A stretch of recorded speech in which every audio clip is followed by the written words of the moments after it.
I'm standing in front of the most iconic mountain in the world, Mount Fuji! I mean, look at this! Yo, let's fly to New York! AI video tools are becoming more powerful, but the workflow is often the problem. You export a clip from Premiere Pro, upload it to a website, wait for the result, download it again, and then bring it back into your timeline. That process works, but it constantly interrupts the edit. In this video, I want to test a different approach: Higgsfield Adobe Plugins. The idea is simple. Instead of leaving Adobe every time you need AI, you can use Higgsfield directly inside Premiere Pro and After Effects. This video is sponsored by Higgsfield, but I'll keep this practical. I'm not going to treat this like a magic button. I want to show where it fits inside a real editing workflow, what it can help with, and where you may still need to regenerate or adjust the result. Higgsfield Adobe Plugins brings several AI tools into Adobe: Reframe, Remove Background, Upscale, Draw to Edit, Edit Video, and generation tools for creating new assets. The important part is not just that these tools exist, but that they are available in the same place where you are already editing. Installation is also straightforward. The plugin is available for both macOS and Windows, and it works inside Premiere Pro 2024 Plus and After Effects 2024 Plus. The installation itself is free, but the AI generations use Higgsfield credits, so it's still something you should use intentionally, not randomly. Once the plugin is installed, you open Premiere Pro or After Effects, go to the Extensions menu and open Higgsfield. After signing in, the panel becomes part of your workspace. That means you can select clips, send them to an AI tool, and bring the result back without rebuilding your project from scratch. Let's start with one of the most practical use cases: editing something that already exists in a clip. I have this simple fishing scene and I want to remove one person from the shot. Normally, this could mean masking, cleanup, and depending on the clip, a lot of manual work. Inside Higgsfield, I open Draw to Edit. Instead of writing a long prompt first, I visually mark the exact area I want to change. I paint over the person, then give a simple instruction: remove. Once the result comes back, the man is gone and only the child remains in the shot. What I like here is how direct the process feels. I mark the area I want to change, give a simple instruction, and Higgsfield handles the edit inside Premiere Pro. That's why Draw to Edit feels like one of the most useful tools in the plugin. And to push it a bit further, I want to try it on something more difficult: a moving car. Here, I want to change the color of the car from black to red. I paint over to the car and give the instruction. The first result is close, but only part of the car turns red, which usually means the selection needed to be clearer. So I go back and try again. This time, I start by making the instruction more specific and type "make the entire car red." Then, I mark the car more carefully and run the edit again. The result is much better. The whole car turns red, while the movement of the shot and the rest of the scene stay consistent.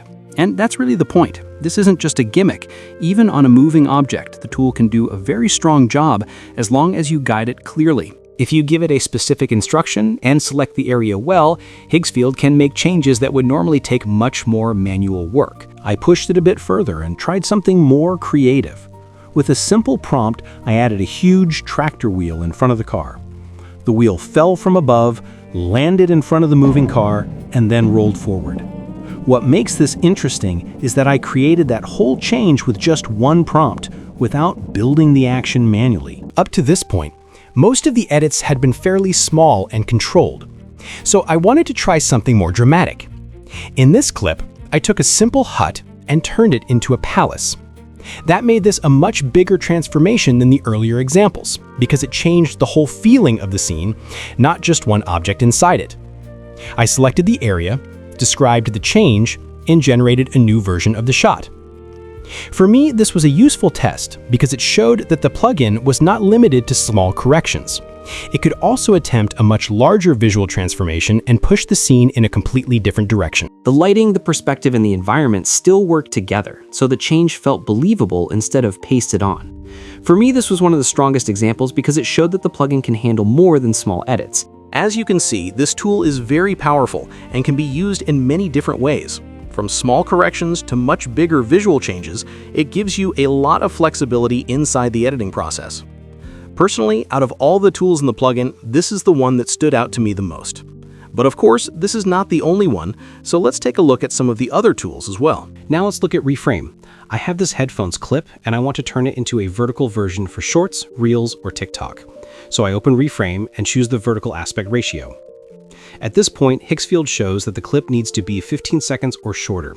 So I go back to the timeline, trim the video down, and then send the shorter version again. After that, I generate the result. What I like here is that it doesn't feel like a simple crop. Higgsfield tries to keep the subject working inside the new frame, so the clip feels much more natural in a vertical format. The same headphones video now works better as a short-form clip without manually reframing everything frame by frame. Now let's try another practical tool, remove background. I'm using the same headphones clip, and this time I want to separate the product from the background. Inside the plugin, I choose Remove Background, and here I need to be clear about what I want to keep in the video. In this case, I type headphones, so Higgsfield knows that the headphones should remain while the background is removed. And here's the result. The background is removed, and the headphones are kept much more cleanly, so I can place them over another background or use them in a more product-focused edit. And this is a simple example, but it's very practical. So overall, Higgsfield Adobe plugins make the most sense when you think of them as AI tools built directly into your editing workflow. You can remove or change objects, reframe videos for short-form content, remove backgrounds, and test more creative edits without constantly leaving from your Pro or After Effects. If you want to try it yourself, I'll leave the link in the description. The plugin is free to install, it works on both macOS and Windows, and it supports Premiere Pro 2024 Plus and After Effects 2024 Plus.